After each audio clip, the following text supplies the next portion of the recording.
Hello friends, welcome back சித்தர்வாக் channel நண்பர்களே. எனக்கு இந்த வீடியோவில் பார்த்தீங்கன்னு வச்சுக்கோங்களேன், மிக மிக முக்கியமான ஒரு இம்பார்ட்டண்டான நியூஸை தான் கடக ராசிக்காரங்களுக்கு பார்க்க போகிறோம். இந்த வீடியோ ரொம்ப யூஸ்ஃபுல்லாகவும் ரொம்ப இன்ட்ரெஸ்டாகவும் இருக்கும். ஸோ கடக ராசிக்காரங்க வீடியோ ஸ்கிப் பண்ணாமல் பாருங்கள். அதாவது இந்த ஆண்டுடைய மிகவும் முக்கியமான ஒரு கிரகணமானது வரப்போகுதுங்க. கிரகணம் வர்றதுனால ஒவ்வொருவருக்குமே பயங்கரமான ஆபத்து ஏற்படுத்தும். அந்த ஆபத்தை அந்தந்த ராசிக்காரங்க தெரிஞ்சுக்கணுங்கிறதுக்காக ஒவ்வொரு ராசிக்காரங்களுக்கும் கிரகணத்துடைய தாள்களை ஷேர் பண்ணிட்டு இருக்கேன். அதில் இன்னைக்கு இந்த வீடியோவில் கடக ராசிக்காரங்களுக்கு ஷேர் பண்ண போகிறேன். கடக ராசிக்காரங்க வீடியோ பார்த்துட்டு இருக்கிறவங்க வீடியோ ஸ்கிப் பண்ணாமல் பாருங்கள். உங்கள் ராசி கிரகணத்தினால என்ன மாதிரியான தாக்கம் ஏற்படும் அப்படிங்கிறத தெரிஞ்சுக்குங்க. மெயினாக இந்த கிரகணம் வருவதை பற்றி முழுசாக இந்த வீடியோவில் ஷேர் பண்ண போகிறேன்.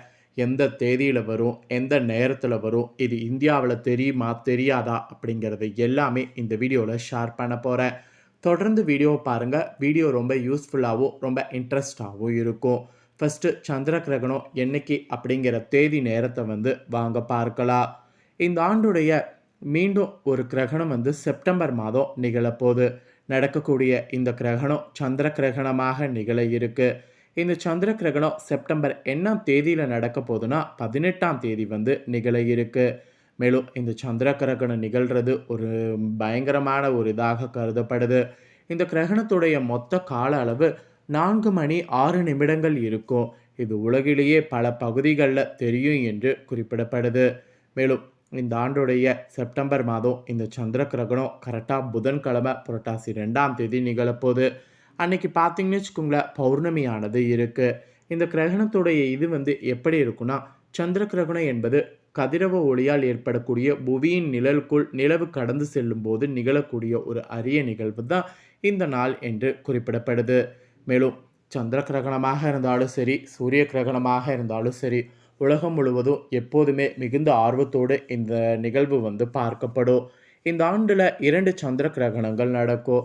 இந்த சந்திர கிரகணங்களில் ஒன்று ஏற்கனவே மார்ச் 25, 2024 அன்னைக்கு நிகழ்ந்தது.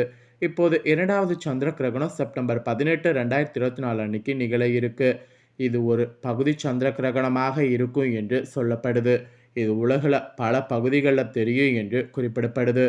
சந்திர கிரகணம் நடைபெறக்கூடிய அந்த நாள் அன்னைக்கு எந்த நேரத்தில் நடைபெறும் அப்படிங்கிறத சொல்கிறேன், அதை தெரிஞ்சுக்குங்க. செப்டம்பர் 18ஆம் தேதி இந்திய நேரப்படி காலை 6:11 மணிக்கு நிகழும். இந்த சந்திர கிரகணம் காலை 10:17 மணிக்கு முடிவடையும்.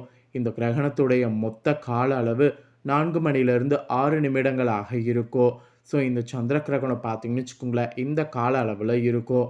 இந்த கிரகணம் இந்தியாவில் தெரியுமா அப்படின்னு பார்க்கும்போது தெரியாது.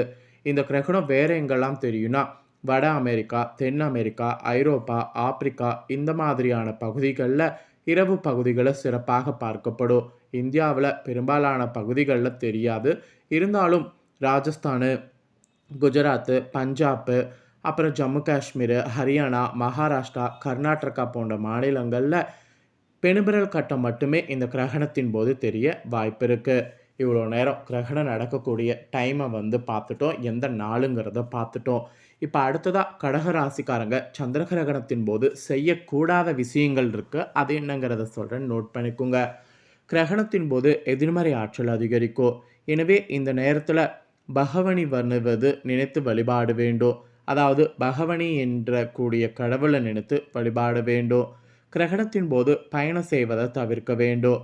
கிரகணத்தின் போது உணவு சமைக்கவோ, காய்கறி நறுக்கிறதோ இல்லை உரிக்கிறதோ போன்ற வேலை செய்யவே கூடாது. உணவு உண்ணக்கூடாது. குறிப்பாக கர்ப்பிணிகள் எச்சரிக்கையாக இருக்க வேண்டும். இந்த நேரத்தில் கத்தி, கத்திரிக்கோள் அல்லது கூர்மையான பொருட்களை பயன்படுத்தக்கூடாது.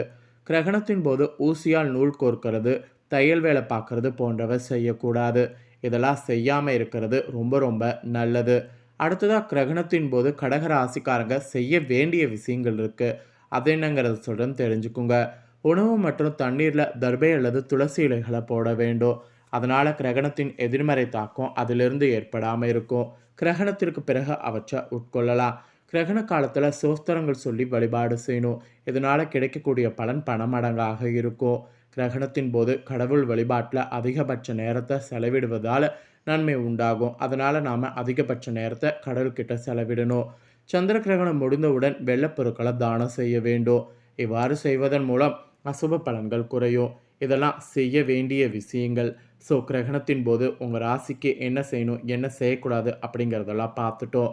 இப்போ அடுத்ததாக உங்கள் ராசிக்கு என்ன மாதிரியான பலன் பெறுவீங்க அப்படிங்கிறத பார்க்க போகிறோம். ஸோ இதை கண்டிப்பாக பார்த்தீங்கன்னு வச்சுக்கோங்களேன், கடக ராசிக்காரங்க ஸ்கிப் பண்ணாமல் பாருங்கள். உங்கள் ராசிக்கு என்ன மாதிரியான பலன் கிடைக்குங்கிறத நோட் பண்ணிக்கோங்க. புனர்பூசம் 4ஆம் பாதம், பூசம், ஆயுள்ய நட்சத்திரத்தில் பிறந்தவங்களுக்கு இந்த கணிப்பு கரெக்டாக பொருந்தும். அதனால் கடகராசி இந்த நட்சத்திரத்தில் பிறந்தவங்க வீடியோ ஸ்கிப் பண்ணாமல் பாருங்கள். எதிலும் சிந்தித்து யோசித்து செயல்படக்கூடிய கடகராசிக்காரங்களுக்கு இந்த கிரகணத்திற்கு பிறகு நீங்கள் புதுமை படக்க எண்ணுபவர்களாக இருப்பீங்க. இந்த கிரகணத்திற்கு பிறகு எதிர்ப்புகள் விலகும், கடன் தொடர்பான பிரச்சனைகள் தீரும், பல வகையான யோகங்கள் ஏற்படும், உடல் நோய்கள் நீங்கி ஆரோக்கியம் உண்டாகும், மனக்குழப்பம் நீங்கும். ஆனால் பிறரோடு பழகும்போது மட்டும் இந்த கிரகணத்திற்கு பிறகு நிதான தேவை என்று எச்சரிக்கையானது விடுக்கப்பட்டிருக்கு. அப்புறம் தொழில் வியாபாரத்தில் முன்னேற்றம் காணப்படும், தொழில் தொடர்பான காரியங்களில் வெற்றி பெறுவீங்க, பொருளாதார முன்னேற்றமானது உண்டாகும், பழைய பாக்கிகள் வசூலிப்பதில் வேகம் பிடிக்கும், வியாபார தொடர்பான பிரச்சனைகளில் சாதகமான நிலை உண்டாகும். அதனால் வியாபார தொடர்பான பிரச்சனைகளில் நினச்சி பெருசாக கவலைப்பட வேண்டாம். உத்தியோக ரீதியாக கூட நன்மை தீமை பற்றி கவலைப்படாமல் உங்களுக்கு கொடுக்கப்பட்ட பணியை திறம்பட செய்யணும். போட்டிகள்லாம் வந்து மறையும். திருமண தொடர்பான காரியங்கள்லாம் நீங்கள் எது வேணாலும் செய்யலாம். அப்படிலாம் செய்தீங்கன்னா அதில் உங்களுக்கு சாதகமான பலன் கிடைக்கும். அது மட்டும் இல்லாமல் குடும்ப ரீதியாக இந்த கிரகணத்திற்கு பிறகு மறைமுக எதிர்ப்புகள் உங்களுக்கு மறையும். உங்களது வார்த்தைக்கு மதிப்பு வந்து கூடும். கணவன் மனைவிக்கிடையே இருந்த மனக்கசப்பு நீங்கும். பிள்ளைகள் உங்களுடைய பேச்சுக்கு செவி சாய்ப்பாங்க. வாய்க்கு ருசியான உணவு கிடைக்கும். தம்பதிகளுக்குள் இருந்து வந்த சண்டை சச்சரவு நீங்கும். குடும்பத்தில் சுபகாரியங்கள் நல்லபடியாக நடக்கும். அப்புறம் பெண்களுக்கு, கடகராசிக்காரங்களுக்கு இந்த கிரகணத்திற்கு பிறகு கடன் தொடர்பான பிரச்சனைகள் தீரும், பணவரவு கூடும், மனக்குழப்பம் நீங்கி உடல் ஆரோக்கியம் உண்டாகும். அரசியல் துறையில் இருக்கிறவங்களுக்கு சமூகத்தில் நல்ல மதிப்பும் மரியாதையும் பெறுவீங்க. மேலிடத்துடன் இருந்து வந்த கருத்து மோதல்கள்லாம் உங்களுக்கு நீங்கும். நினைத்தபடி பணவரவுகளை பெறலாம், லாபத்தையும் வந்து பெறலாம். ஸோ மொத்தத்தில் எல்லாமே உங்களுக்கு பாசிட்டிவாக இருக்கிற மாதிரி இருக்கும். அப்புறம் கலைத்துறையில் இருக்கிறவங்களுக்கு வாய்ப்புகள் வந்து குவியும். பணி நிமித்தமாக வெளிநாடு செல்ல வேண்டியது வரும். மாணவர்களுக்கும் கல்வி தொடர்பான விஷயங்களில் சாதகமான நிலை காணப்படும். திறமையாக செயல்பட்டிங்கன்னா பாராட்டு பெறுவீங்க. ஸோ இப்படி பாசிட்டிவாக பார்த்தீங்கன்னு வச்சுங்களேன், இனி வரக்கூடிய நாட்கள் உங்களுக்கு இருக்கும்.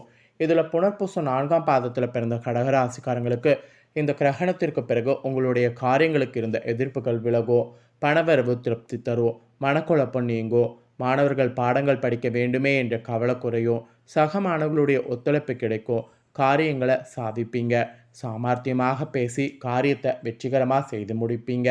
அப்புறம் பூச நட்சத்திரத்தில் பிறந்தவங்களுக்கு இந்த கிரகணத்திற்கு பிறகு நீண்ட தூரத்திலிருந்து வரக்கூடிய தாள்கள் நன்மையாக இருக்கும்.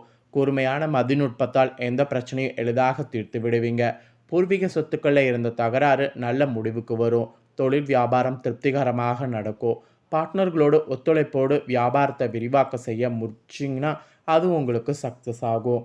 அப்புறம் ஆயுள்ய நட்சத்திரத்தில் பிறந்த கடகராசிக்காரங்களுக்கு இந்த கிரகணத்திற்கு பிறகு கடிதம் மூலம் வரக்கூடிய தாள்கள் நல்ல தாள்களாக இருக்கும். வரவேண்டிய பணம் வந்து சேரும், கஷ்டங்கள் குறையும். மாணவர்களுக்கு கல்வியில் வெற்றி பெற எடுக்கக்கூடிய முயற்சிகள் சாதகமான பலனை தரும். எதிலும் வேகமாக செயலாற்ற வேண்டும். அந்த எண்ணம் உங்களுக்கு இருந்ததுன்னா கண்டிப்பாக உங்களுக்கு வெற்றி பெற முடியும்.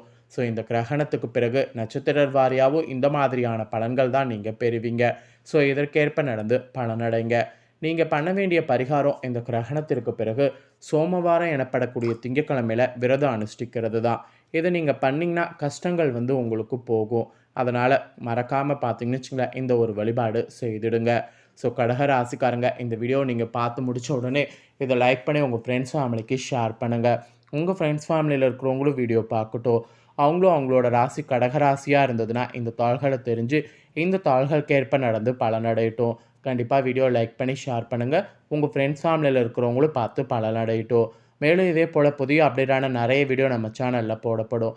அதை எல்லாத்தையுமே உடனுக்குடனே தெரிந்து கொள்ள மறக்காமல் நம்ம சேனலை சப்ஸ்கிரைப் பண்ணுங்கள். கூட பெல் பண்ண ப்ரெஸ் பண்ணுங்கள். ஃபஸ்ட் டைம் பார்க்குறவங்க, சப்ஸ்கிரைப் பண்ணாமல் இருக்கிறவங்க சப்ஸ்கிரைப் பண்ணி பெல் பண்ண ப்ரெஸ் பண்ணிட்டீங்கன்னா இனி நான் போடுற மற்ற அப்டேட்டான எல்லா வீடியோஸும் உடனுக்குடனே தெரிந்து கொள்ளலாம். ஸோ மறக்காமல் சப்ஸ்கிரைப் பண்ணி பெல் பண்ண ப்ரெஸ் பண்ணுங்கள்.